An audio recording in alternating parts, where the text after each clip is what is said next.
Welcome to Jaja academy Lahore. आज हम discuss करेंगे आईसीएस पार्ट 1 के chapter number 1 basics of information technology के इंपॉर्टेंट शॉर्ट क्वेश्चंस और उनके आंसर्स को। Write some applications of information technology. Information technology की एप्लीकेशंस हैं आर्टिफिशियल इंटेलिजेंस, ई कॉमर्स में यूज हो रही है इंफॉर्मेशन टेक्नोलॉजी, इसके अलावा वेब बेस्ड एप्लीकेशंस में यूज हो रही है और मल्टी मीडिया में। What is the difference between direct and indirect input.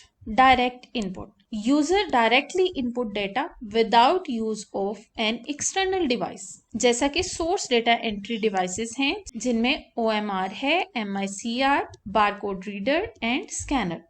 ऐसी इनपुट जो डायरेक्टली इनपुट की जाती है, बिल्कुल इसी तरह speech is directly entered using microphone. Microphone को यूज करते हुए हमारी साउंड डायरेक्टली कंप्यूटर के पास पहुंचती है। ऐसी इनपुट को कहते हैं डायरेक्ट इनपुट। और इनडायरेक्ट इनपुट उस इनपुट को कहते हैं जो लाइक माउस और कीबोर्ड्स के थ्रू कंप्यूटर में एंटर की जाती है।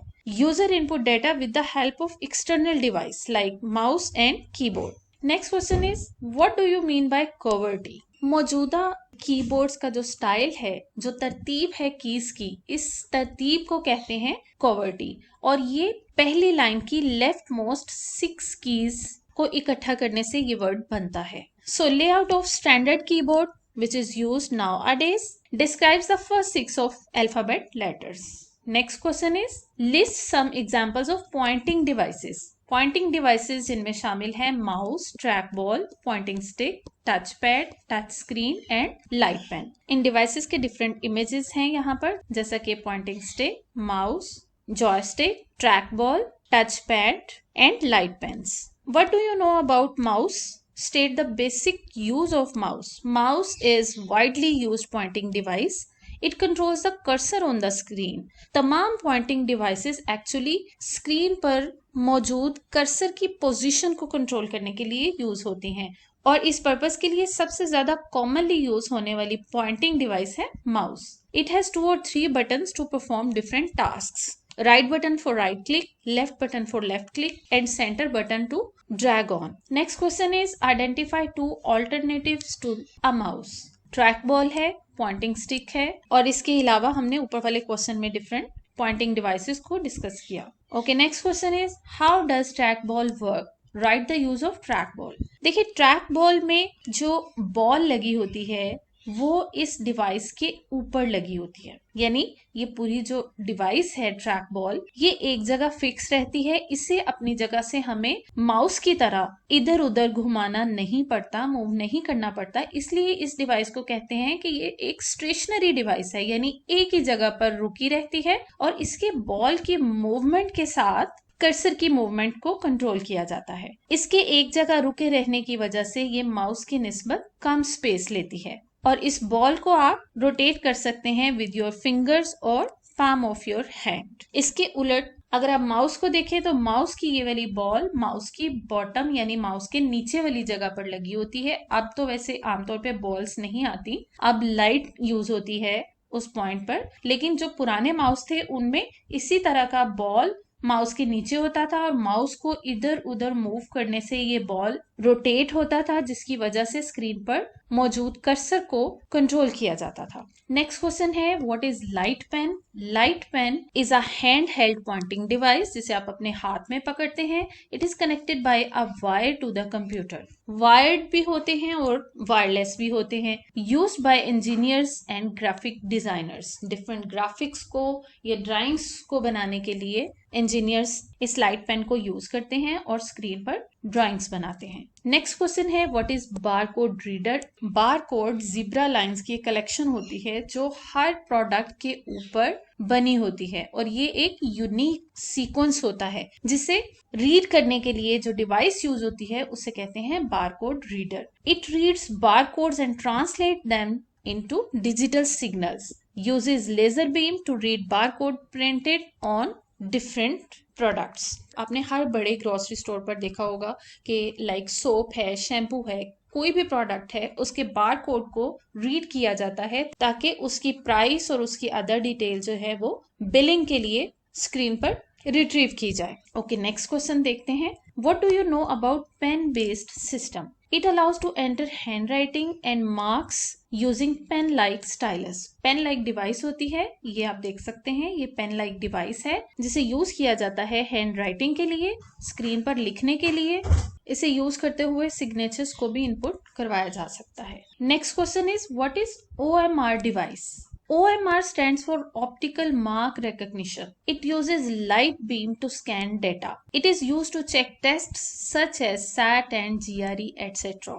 इस तरह की ये डिवाइस होती है OMR डिवाइस। इसमें जो आपकी आंसर शीट्स होती हैं, जैसे कि सैट एक टेस्ट है, GRE एक टेस्ट है, इनकी जो आंसर शीट्स होती है, बबल शीट जिसे कहते हैं, आपके एग्जाम में भी यूज होती है। बोर्ड के एग्जाम जब आप देते हैं तो उस पर आप यूं ही करेक्ट आंसर को मार्क करते हैं। इन बबल शीट्स को OMR डिवाइस में स्कैन किया जाता है जिससे मार्किंग में आसानी होती है। What is the working of fax machine? Fax machine transmits and receives documents over telephone line. एक जगह से आपने कोई डॉक्यूमेंट है जो आपके पास हार्ड फॉर्म में मौजूद है, उस डॉक्यूमेंट को आपने किसी दूर की जगह पर भेजना है तो आप उसके लिए फैक्स मशीन को यूज कर सकते हैं। उसका तरीका यह है कि एक फैक्स मशीन आपके एंड पे होती है, दूसरी फैक्स मशीन जहां पर आपने डेस्टिनेशन पर उस डॉक्यूमेंट को सेंड करना है वहां पर पड़ी होती है। आपकी जो सेंडिंग साइड की फैक्स मशीन होती है वो उस डॉक्यूमेंट को स्कैन करती है और डॉक्यूमेंट को डिजिटल फॉर्म में, डिजिटल सिग्नल्स में कन्वर्ट कर देती है। उसके बाद उसे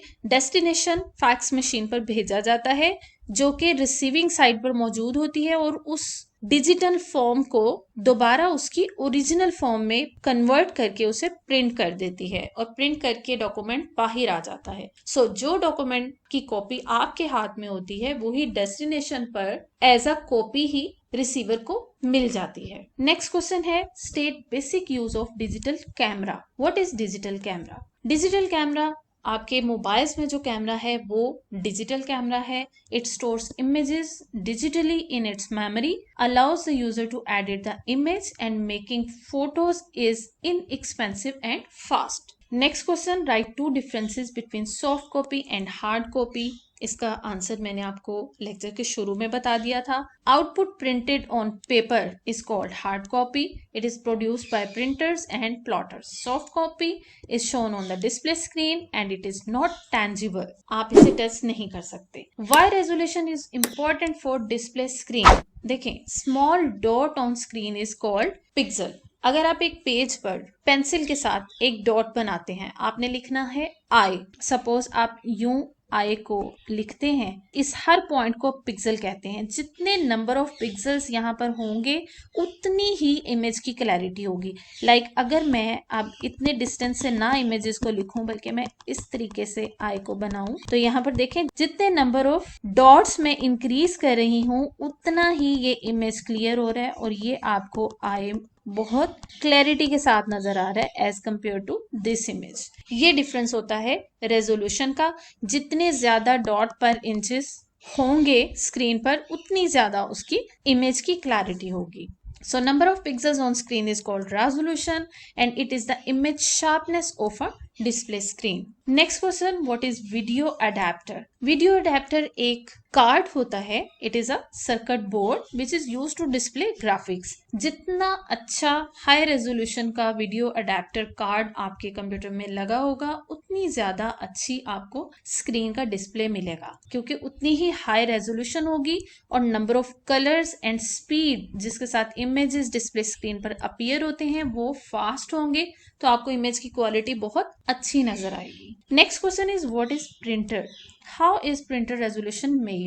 Printer is an output device. It produces hard copy and its resolution is measured in dot per inch DPI. What is plotter? Plotter भी printer वाला ही काम करता है, लेकिन बहुत हाई लेवल पर जहां आपने पेजेस नहीं प्रिंट करवाने होते बल्कि आपने बड़े बड़े मैप्स को प्रिंट करवाना हो या आर्किटेक्चरल डिजाइन्स को, ड्राइंग्स को, ग्राफिक्स को या बड़े बड़े कार्ड्स या फ्लैक्सेस को प्रिंट करवाना हो, उनको प्रिंट करने के लिए जो बड़ी बड़ी आउटपुट डिवाइसेस लगी होती हैं, प्रिंटर्स लाइक डिवाइसेस, उन्हें कहते हैं प्लॉटर।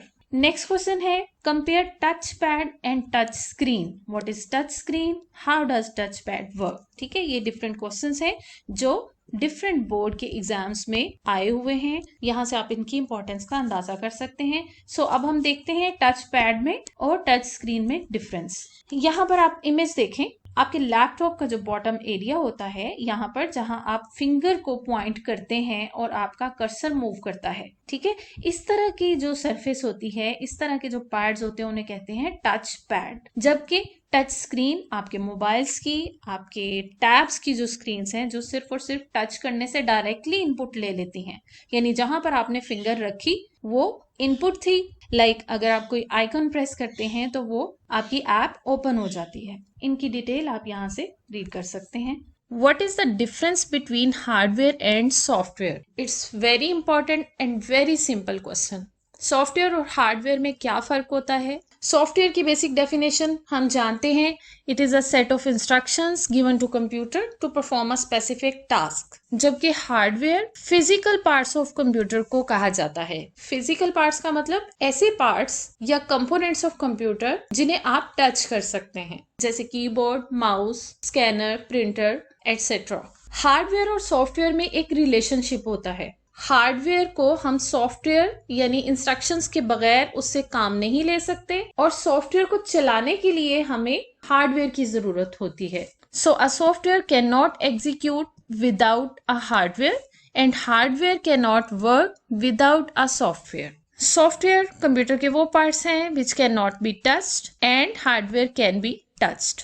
सॉफ्टवेयर्स में अगर कोई एरर आ जाता है तो उसे हम डीबगिंग के प्रोसेस से रिमूव करते हैं। डीबगिंग ऐसा प्रोसेस है जिसमें सॉफ्टवेयर्स के एरर्स को फाइंड आउट किया जाता है और उन्हें रिमूव किया जाता है। इसका मतलब सॉफ्टवेयर्स की डीबगिंग होती है, जबकि अगर हार्डवेयर में कोई प्रॉब्लम आता है तो उसे हम रिपेयर करवाते हैं। अगर सॉफ्टवेयर खराब हो जाए तो हम उसे रीइंस्टॉल कर सकते हैं, लेकिन अगर हार्डवेयर खराब हो जाए तो फिर हमें उसे रिप्लेस करना होता है, यानी मार्केट से नया लाकर लगाना पड़ता है। Next question is define the term operating system in your own words. Operating system हमने प्रीवियस लेक्चर्स में भी डिस्कस किया। It's a type of system software that manages and controls computer resources. Resources means computer के hardware. Computer के hardware को computer के resources भी कहा जाता है। A set of programs that manages all computer components and their operations is called operating system. Operating system की examples है Windows, DOS, Linux, Unix. Short questions में जब आपसे कहा जाता है कि किसी टर्म को डिफाइन करें तो आपने पहले उसकी डेफिनेशन प्रोवाइड करनी है और उसके बाद उसकी एग्जाम्पल लाजमी देनी है। इससे आपका बहुत अच्छा इंप्रेशन जाता है। Next question is what is an information technology. Information technology ऐसी टेक्नोलॉजी है जिसमें हम कंप्यूटर्स को इस्तेमाल करते हैं डेटा को स्टोर करने के लिए, उसे रिट्रीव करने के लिए, डेटा को ट्रांसमिट करने के लिए और डेटा पर डिफरेंट मैनिपुलेशंस यानी डिफरेंट ऑपरेशंस परफॉर्म करने के लिए। इंफॉर्मेशन टेक्नोलॉजी की एब्रीविएशन है आईटी। आईटी वर्कर्स हेल्प करते हैं इस चीज को इंश्योर करने के लिए कि कंप्यूटर्स लोगों के लिए प्रॉपर काम कर रहे हैं या नहीं। अगर नहीं तो फिर आईटी प्रोफेशनल्स या आईटी वर्कर्स उन प्रॉब्लम्स को रिमूव करने में हेल्प करते हैं। Question number 4 is what do you mean by implementation. Implementation का क्वेश्चन एसडीएलसी से है। SDLC stands for system development life cycle. System development life cycle के डिफरेंट फेजेस हैं, उनमें से एक फेज है इम्प्लीमेंटेशन का। तो पहले हम एसडीएलसी के फेजेस देख लेते हैं, फिर इस क्वेश्चन को सॉल्व करते हैं। What do you understand by SDLC? Define it's steps properly. देखिए, सॉफ्टवेयर को डेवलप क्यों किया जाता है? किसी यूजर या ऑर्गेनाइजेशन की प्रॉब्लम को सॉल्व करने के लिए। अगर एक ऑर्गेनाइजेशन में मैनुअल काम हो रहा है, मिसाल के तौर पे कोई अकाउंट्स का काम है और वो मैनुअल हो रहा है, रजिस्टर्स पर किया जा रहा है, लेकिन अब वो ऑर्गेनाइजेशन चाहती है कि इस मैनुअल वर्क की बजाय हमें कंप्यूटराइज्ड सिस्टम चाहिए। अब वो ऑर्गेनाइजेशन अपने इस प्रॉब्लम को सॉल्व करने के लिए किसी सॉफ्टवेयर डेवलपर या किसी सॉफ्टवेयर इंजीनियर को हायर करती है, उसे बुलाते हैं कि भाई हमें इस एग्जिस्टिंग सिस्टम में ये प्रॉब्लम्स आ रही हैं जिन्हें रिमूव करने के लिए हमें एक न्यू कंप्यूटराइज्ड सिस्टम चाहिए। उस न्यू कंप्यूटराइज्ड सिस्टम का नाम है सॉफ्टवेयर या सिस्टम, जिसके लिए एसडीएलसी का पूरा साइकिल चलाया जाता है। अब सॉफ्टवेयर डेवलपर्स क्या करेंगे, उस ऑर्गेनाइजेशन के एग्जिस्टिंग सिस्टम को चेक करेंगे, उसकी प्रॉब्लम्स को आइडेंटिफाई करेंगे। तो ये जो प्रोसेस है ना, उनके एग्जिस्टिंग सिस्टम को चेक करना और प्रॉब्लम्स को आइडेंटिफाई करना, इस प्रोसेस या इस फेज का नाम है प्रिलिमिनरी इन्वेस्टिगेशन। इस फेज के बाद एनालिसिस का फेज आता है। अब एनालिसिस के फेज में क्या होगा, सॉफ्टवेयर इंजीनियर्स ऑर्गेनाइजेशन के मेंबर से, ऑर्गेनाइजेशन से जो लोग वहां पर काम कर रहे हैं, उनसे इन डिटेल उनकी रिक्वायरमेंट्स को कलेक्ट करेंगे कि वो एग्जैक्टली किस टाइप का सिस्टम चाहते हैं, किस टाइप का सॉफ्टवेयर चाहते हैं, उसकी स्क्रीन कैसी होनी चाहिए, उस पर कौन कौन से डेटा को इनपुट किया जाना चाहिए, किस टाइप की प्रोसेसिंग होगी और किस टाइप की आउटपुट्स को वो सॉफ्टवेयर शो करवाएगा। ये सारी की सारी इंफॉर्मेशन को कलेक्ट किया जाता है एनालिसिस के फेज पे, और उसके बाद इन रिक्वायरमेंट्स की बेस पर एस्टिमेट्स लगाए जाते हैं कि इस सॉफ्टवेयर को तैयार करने में कितना टाइम लगेगा, कितनी कॉस्ट आएगी, कितने लोग इस पर हायर किए जाएंगे जो इस सॉफ्टवेयर को डिवेलप करेंगे। इस तरह के तमाम फैक्टर्स को डीपली एनालाइज किया जाता है और ये सारा काम डेटा एनालिस्ट करते हैं। एनालिसिस के फेज के एंड पर जो समरी तैयार होगी वो अगले फेज में सेंड कर दी जाएगी। अब उस समरी के बेस पर डिजाइन वाले लोग सॉफ्टवेयर को डिजाइन करेंगे। डिजाइन दो तरह का होता है, लॉजिकल डिजाइन और फिजिकल डिजाइन। लॉजिकल डिजाइन में डेटा गैदरिंग को रिव्यू किया जाता है। सॉफ्टवेयर का जो एक्चुअल डिजाइन है वो फिजिकल डिजाइन में तैयार किया जाता है और वो कॉन्सेप्चुअल डिजाइन होता है। नेक्स्ट फेज है कोडिंग फेज। अब उनका क्या काम है, डिजाइन फेज में से जो समरी आई थी, जो कॉन्सेप्चुअल डिजाइन तैयार होकर आया था, उस डिजाइन पर वो कोडिंग करते हैं। किसी भी कंप्यूटर लैंग्वेज के अंदर उस डिजाइन को वो कोड कर देते हैं। कोडिंग के फेज में एक्चुअली सॉफ्टवेयर तैयार कर दिया जाता है। अब सॉफ्टवेयर के तैयार हो जाने के बाद उसको टेस्टिंग फेज के लिए भेज दिया जाता है।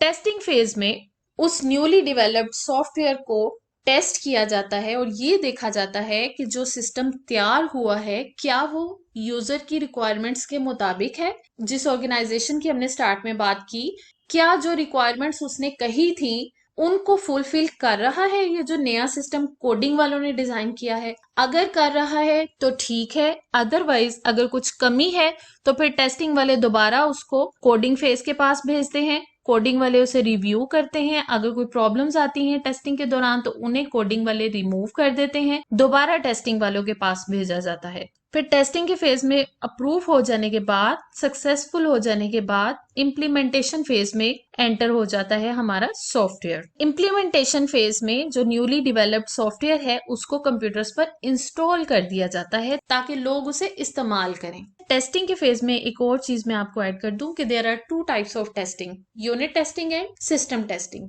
एक टेस्टिंग जिसमें हर कंपोनेंट को अलग अलग टेस्ट करते हैं उसे कहते हैं यूनिट टेस्टिंग, और दूसरी टाइप की टेस्टिंग होती है एज अ होल, यानी तमाम कंपोनेंट्स को इकट्ठी टेस्टिंग करवाना, उन कंपोनेंट्स की कोलैबोरेशन को चेक करने के लिए कि तमाम components as a whole proper functionality perform कर रहे हैं या नहीं। फ्यूचर में अगर ऑर्गेनाइजेशन की रिक्वायरमेंट्स बढ़ जाती हैं तो उन रिक्वायरमेंट्स को फुलफिल करने के लिए उस सॉफ्टवेयर में कंपोनेंट्स का एडिशन किया जाता है। इस तरीके से उस सॉफ्टवेयर को अप टू डेट रखा जाता है और इस फेज को कहते हैं system maintenance phase.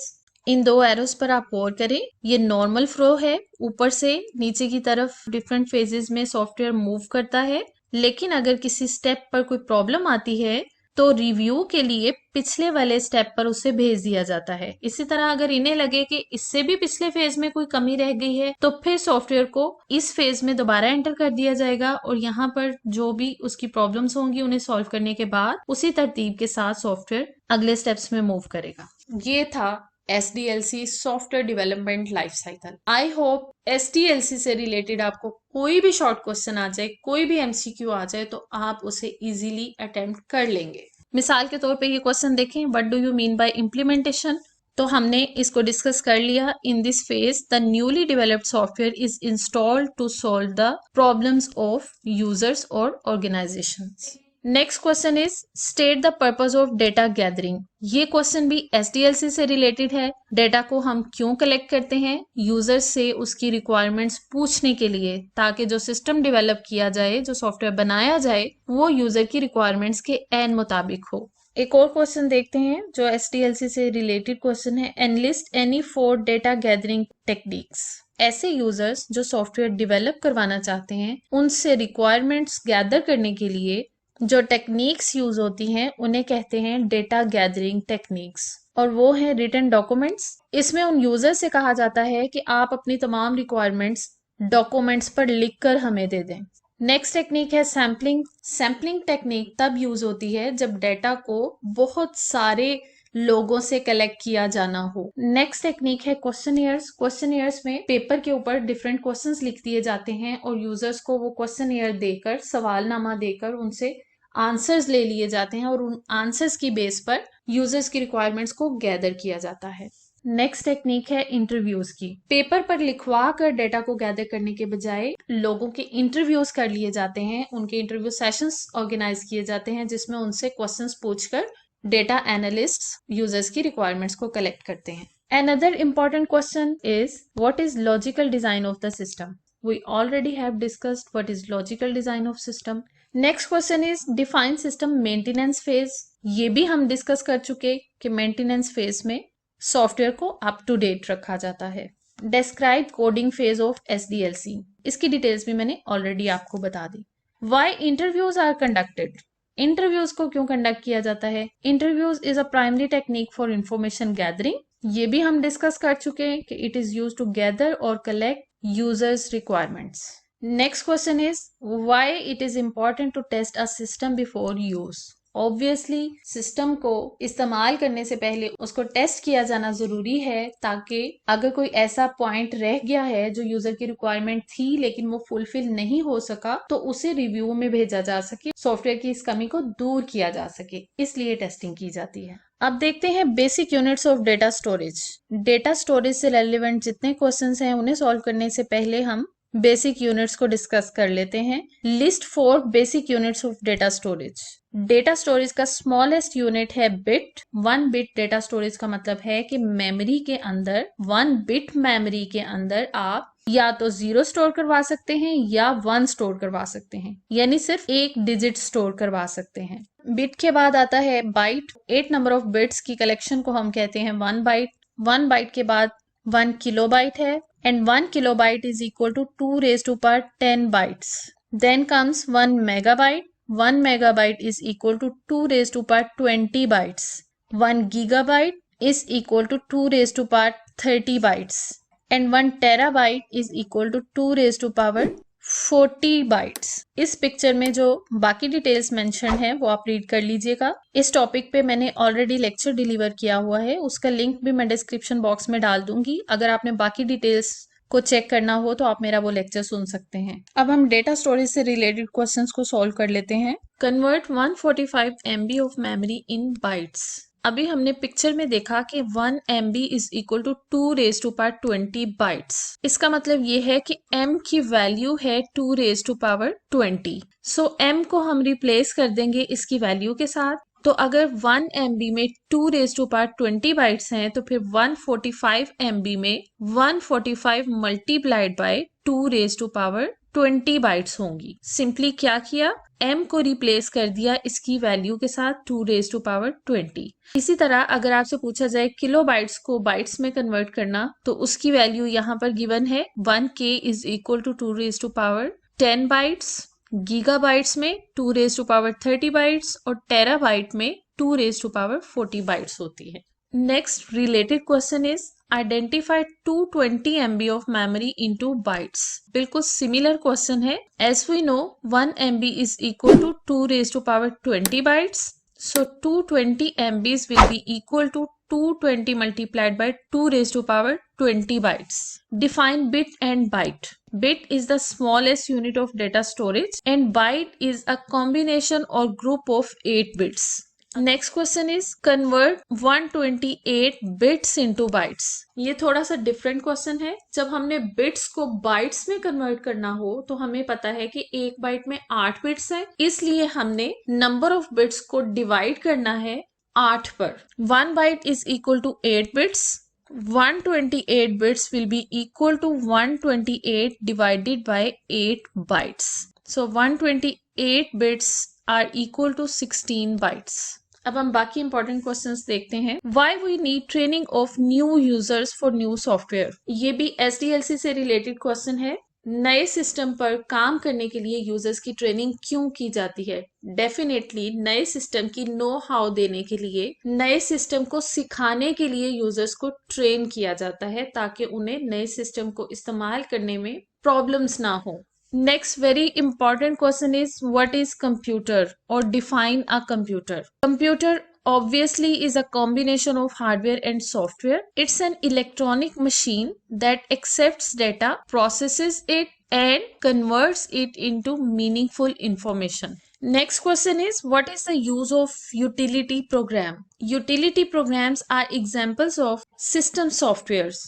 They helps to manage, maintain and control computer resources. Computer के हार्डवेयर को प्रॉपर फंक्शनैलिटी परफॉर्म करवाने में हेल्प करने के लिए यूटिलिटी सॉफ्टवेयर्स बनाए जाते हैं। इन्हें यूटिलिटी सॉफ्टवेयर्स भी कहते हैं और यूटिलिटी प्रोग्राम्स भी कहते हैं। मिसाल के तौर पे antivirus softwares, backup and recovery softwares, disk tools etcetera. Define customized softwares. इस पर हम पहले भी बात कर चुके हैं कि सॉफ्टवेयर की दो टाइप्स हैं, system software, application software. Application software की फर्दर दो टाइप्स हैं, कस्टम बिल्ड सॉफ्टवेयर जिन्हें कस्टमाइज्ड सॉफ्टवेयर्स भी कहते हैं और किसी पर्टिकुलर पर्सन या किसी ऑर्गेनाइजेशन के लिए डिजाइन किए जाते हैं।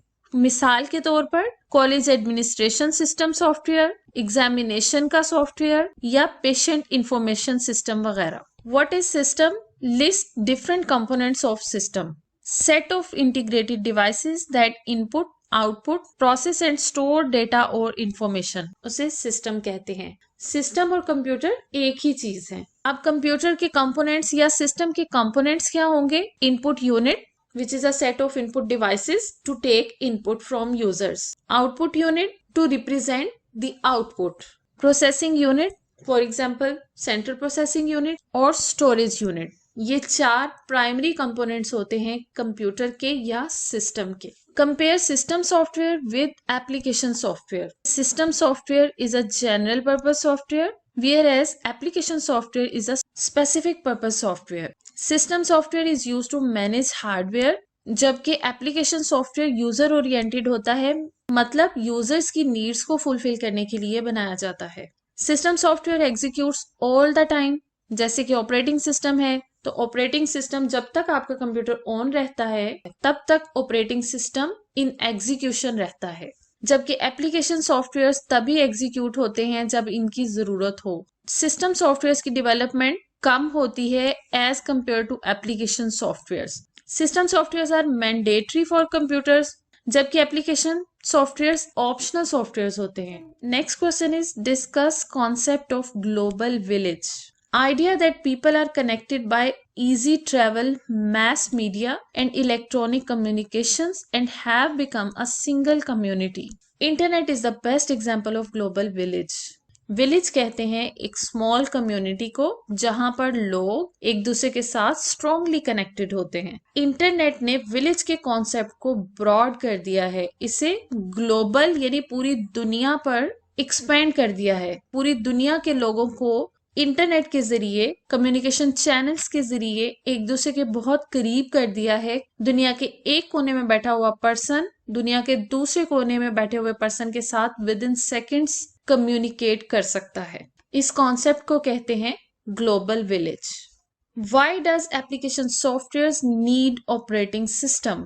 अभी हमने डिस्कस किया कि एप्लीकेशन सॉफ्टवेयर्स को इंस्टॉल करने के लिए ऑपरेटिंग सिस्टम का ऑलरेडी इंस्टॉल्ड होना जरूरी है। अगर ऑपरेटिंग सिस्टम इंस्टॉल्ड नहीं है तो हम एप्लीकेशन सॉफ्टवेयर्स को इंस्टॉल कर ही नहीं सकते। एप्लीकेशन प्रोग्राम्स अपने आप रन नहीं कर सकते, इन्हें एक सपोर्ट की जरूरत होती है, इन्हें एक एनवायरनमेंट की जरूरत होती है जिसके अंदर एप्लीकेशन सॉफ्टवेयर्स काम करते हैं और वो एनवायरनमेंट कहलाता है operating system. And the supporting environments examples are Windows, DOS, Unix, Linux, OS X, etc. Difference between data and information. Very important and very simple question. Data is a collection of raw facts and figures. For example, characters, numbers, symbols, etc. Data पर यानी raw facts and figures पर जब कोई processing perform की जाती है, जब कोई एक्शन परफॉर्म किया जाता है, तो इसके रिजल्ट में हमें इंफॉर्मेशन मिलती है। इंफॉर्मेशन कहते हैं मीनिंगफुल डेटा को। इसे सिंपली यूं कहा जा सकता है कि डेटा इनपुट है जिस पर प्रोसेसिंग करने के बाद हमें आउटपुट मिलती है in the form of information. So information is the processed form of data, for example grades, percentages, etcetera. ये थे चैप्टर नंबर 1 के इंपॉर्टेंट शॉर्ट क्वेश्चंस और उनके answers. Thank you for watching. For more such informative videos, subscribe to my channel.